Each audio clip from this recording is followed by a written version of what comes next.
Hey, what is up, guys? My name is Jacob, or TheAdmach, here with the very talented MyViewers.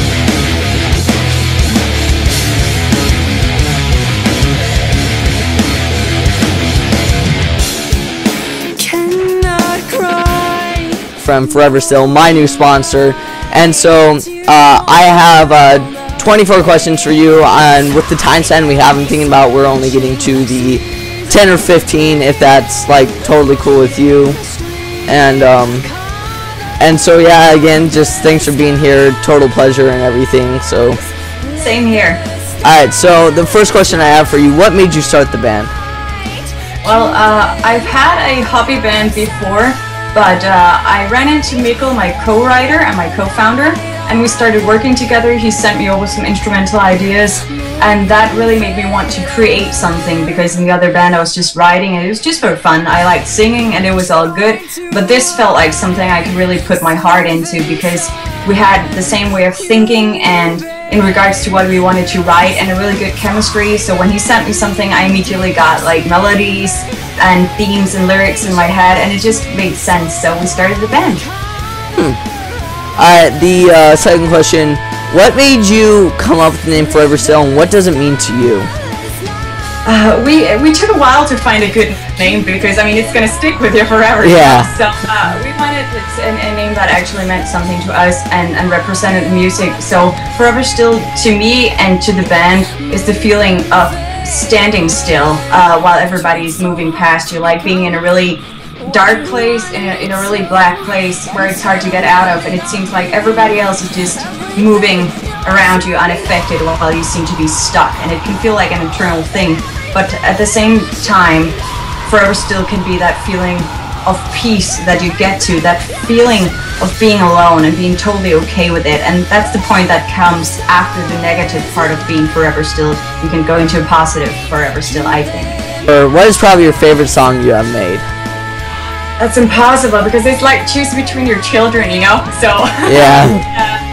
For me it depends a lot on my mood, what kind of song I'm into. Right now, Scars is a really fun song to perform live, because it has so much dynamic and, you know, mixes the big choruses with some screaming and some really nice headbanging, and that's a lot of fun to play live. And that's honestly probably one of my favorite songs by you too. But what is probably the most emotional song you made for you? I know, at least in recording, I think that Save Me was one of the most emotional songs. I was probably, I think, crying in the studio, because I really tapped into that feeling about losing someone, and it was really hard to record, but I think it came across in the recording as well, that it was heartfelt. I mean, we try to do that with all of our music, of course, that's the core thing for us, but that one was definitely one of the more emotional ones to record. Yeah, I could definitely see that being an emotional one, especially with you saying, like, the feeling of losing somebody, and at least almost everybody has had that emotional feeling before, so exactly. we can all connect to that. Alright, when did you like really start getting a reaction from people and like start growing to what you are now?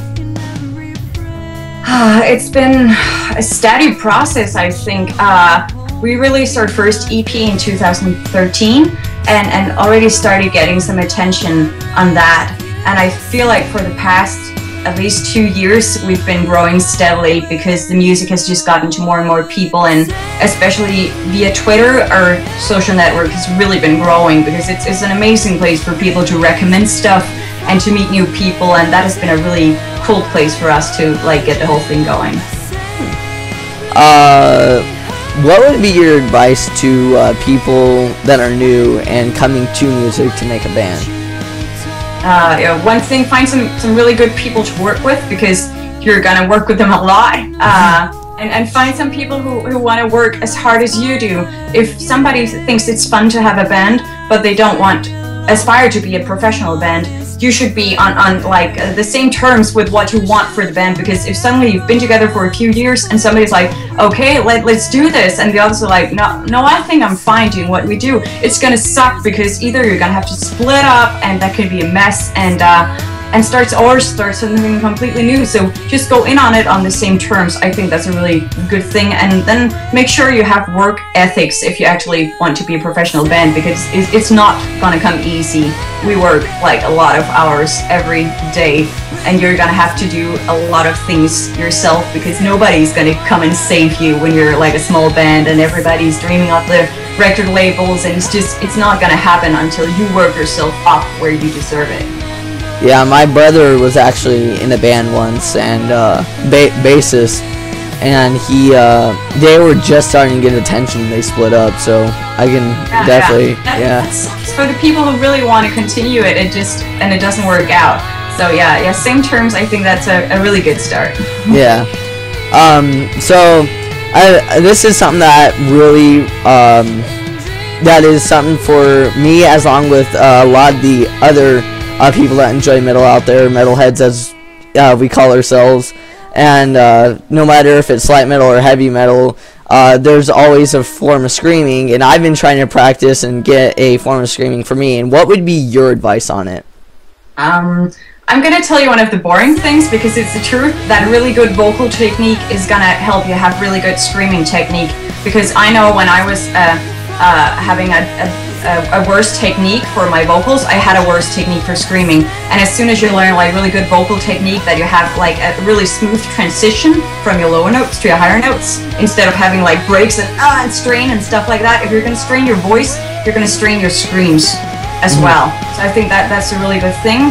And just for screaming itself, really going at it with like no regrets, because if you're doubting yourself, you're gonna push back and you're gonna push it down your throat, and it's gonna hurt, and it shouldn't hurt. You shouldn't feel it like hurting in your throat, because like you probably know a lot of metal singers who had damaged their vocal cords for good, you know, and nobody wants that. So lots of good vocal technique, lots of confidence, lots of air, and just pushing from your stomach all the way there. You need like a lot of muscle from your stomach to push it up. And I mean, now you can find so much good information online, both on YouTube, but also like really good vocal coaches selling vocal CDs online also for harsh vocals, because I hear a lot of young people saying, oh, there's no teacher in my area. Well, there's no teacher in my area either, but I mean, internet is pretty cool, so.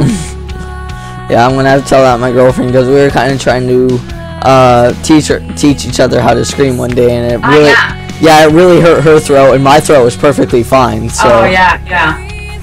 It's important not to have your throat hurting, because it's not gonna damage you like instantly, like, oh no, now you broke your throat. But if you continue doing it wrong for a long time, you're gonna mess it up real bad. Where would you want to go and play at? Like, what state, what country? That's hard, because for now we come from Denmark, we've been in the UK, and we've been in Italy, we've been in Sweden, and we really want to go visit Germany, because we have a lot of fans there. We want to visit the States, because that's our biggest fan base, but due to the fact that the States is really big, and it's a lot for a European band to come over, because we need a lot of like technical stuff, like expensive travel and work permit and boring stuff like that. Yeah. So we need to work a lot of stuff out, but we want to make that happen. And just in general, we want to see the entire world. We send a lot of stuff to Japan as well. I would love to visit Japan. I haven't been to Asia, so that would be awesome too. Hopefully you can come to the States, and if not, by the time I get my pilot's license, hopefully I can come over to where you're touring next and see you. That's awesome. When you were first starting, did you ever do any opening acts for anyone? And if so, who was the coolest one that you did an opening act for? We haven't done a lot of opening acts. We've been mainly touring by ourselves and setting up shows with local bands, so you can bring like a new fan base where you're going. The latest support gig we had was for Glamour of the Kill, which was a UK like kind of melodic deathcore band. Really cool guys, really cool music, but they had to split up just recently as well. And we did get offered a really cool support slot for Nothing More in Copenhagen, but that's the exact same day we're gonna play a metal cruise this Friday. So I mean, bad luck, but hey, that's how it goes. Yeah. And when did you first start the band? We started writing together, Miguel and I, and then we released our first record in 2013. 2013 we released Breaking Free, which was our first official record, and before that, yeah, we just wrote together for a little while and finding our sound and what we wanted to do. Sorry. No worries. And like, why don't you like introduce the band to us, like who all is in it and everything? Sure. Yeah, my co-writer is Mikkel Hostrup, and I started the band with him. He plays bass live. He plays all instruments on our recordings, and sometimes we work with other musicians. We also have Dennis Post, who's on guitars, and he has been working on some of the tracks, like Scars, for example. And we play with him live. And right now we're playing with a live drummer named Brian Viken, and yeah, we'll be heading out this Friday for our next gig on the Rocket Sea Cruise from Stockholm, just racing Finland and back again. It's gonna be cool. That's cool. Yeah. So I'm not sure if you just know how to do vocals or if you know how to do any other instruments, but if you do, what would be your favorite? Yeah, I mean, I do play a little piano. I did an acoustic version, live version, on the Breaking Free EP of The Last Day, which was the first piano arrangement I wrote and played live, which was really fun because I don't have a lot of time to play piano because I spend so much time just working for the band, and if I do practice any instrument, it's my vocals because I want to be better all the time. So I wanted to be better playing the piano than I am now, but also I would like to play some guitar at some point. But I mean, right now I don't have the time for it, but if I did, I'd learn a few instruments, I think. How long have you been singing? I mean, everybody sings when they're small. I think I did a performance actually when I was around 5 or 6, like at Christmas, and like some big Christmas arrangement thingy, which is the first thing I remember like publicly doing. But I started singing like in a girls' choir when I was 11, actually having a job, which was pretty cool, earning cash just to sing, which was nice at 11, I think. And then I did some musical theater, and I started singing in rock bands when I was around 15, I guess. Wow, so you had an early start to the rock thing and everything like that. Yeah, I guess so. I mean, I like a lot of music, at least performing it. I thought musical theater was really cool. I got to act and dance and stuff as well. But it was really like rock, metal music that caught my heart and made me want to write and create something myself. And so I spent some time like doing a bit of stuff for fun and getting a hobby band after I went to a music school and stuff like that. And then I started Forever Still when I found Mikkel. Okay, how long have you been screaming? Pretty much since the beginning, because I started at, I think the first track I screamed on was probably The Last Day and The Key, which is on our first release. So we started working together, and I think we wrote like 2 songs, and Mikkel was like, by the way, do you know how to scream? I was like, I don't know, I'm just gonna go next door. And it's like, and I came back a minute later, I was like, yeah, I kind of do, because that's kind of cool. Yeah, it is. So we decided to put it there in the track, and I was totally onto that. I thought it'd be amazing, and then it came very natural where we wanted to put the screaming, because it's pretty scarce. We don't like do it a lot. We put it where we really see it fitting, because at least for me, it's a very certain emotional outbreak that means a lot. So I don't feel like screaming all the time, but at special points when it feels necessary, I'm gonna do it. And it definitely adds a kind of like a flavor to the music, especially when you do it right and at the right points and everything. So yeah, I agree. It's a very extremely aggressive emotion, and it makes it so much more powerful, at least to me, when it's used like in very specific places. Have you ever had any close calls with your vocal cords screaming? No, luckily not. Oh, thank goodness. I mean, at some shows I've been singing a little too harsh, and I might be like just a little hoarse afterwards, but nothing else than it being good again the next day. So nothing bad at all. I have spent a lot of time like building really good technique because I knew I wanted to do this every day for the rest of my life, so I don't want to mess it up like in the first couple of years. So yeah, and hopefully you never have a close call with anything like that. I don't think so by now because it's so much of a technique thing. And I've practiced enough now to know what I can do and do it without hurting myself. So I think I'm gonna be good for now, at least, fingers crossed. Yeah. What was your favorite video to record?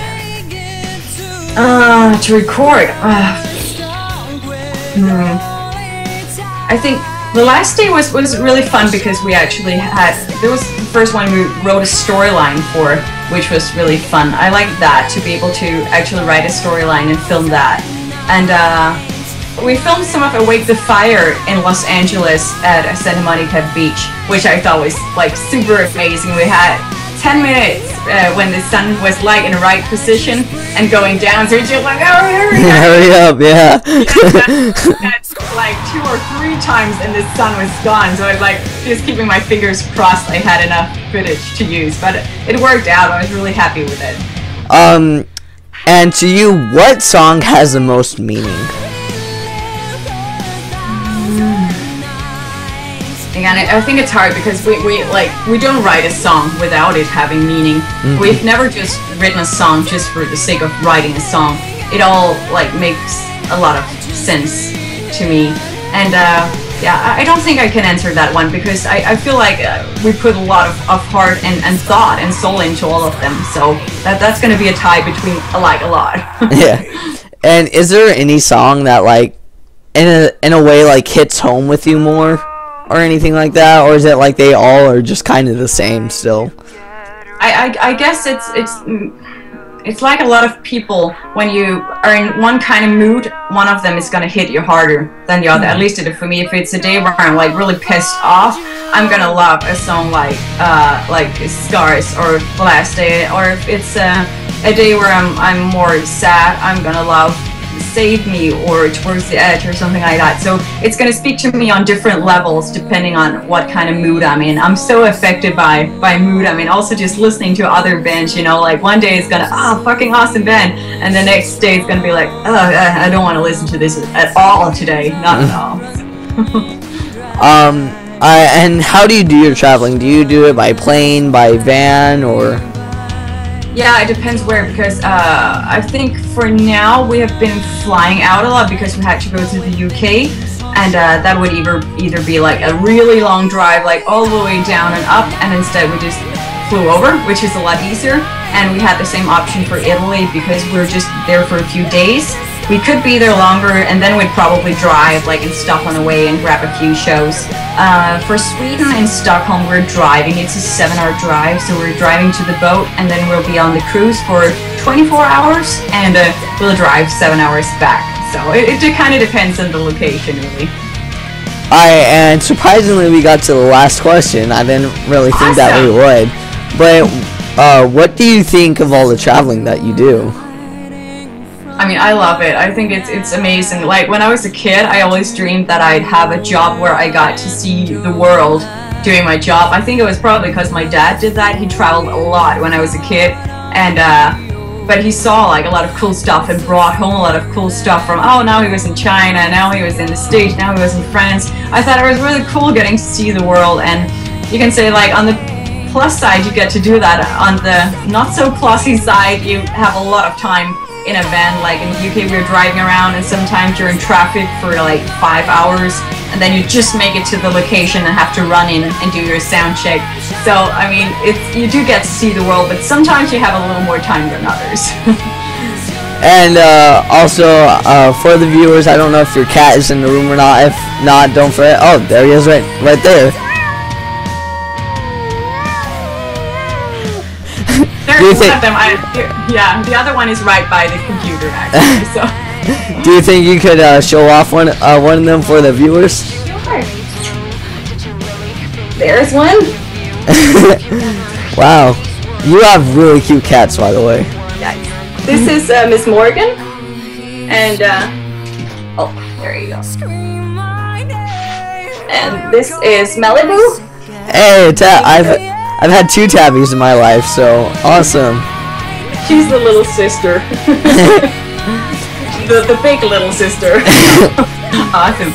Alright, thanks so much, Maya, for doing this with us. It really does mean a lot to me again, and good luck on your the band and everything like that. So thank you, and talk to you as well, and thanks for having me. Yeah. Alright, thanks.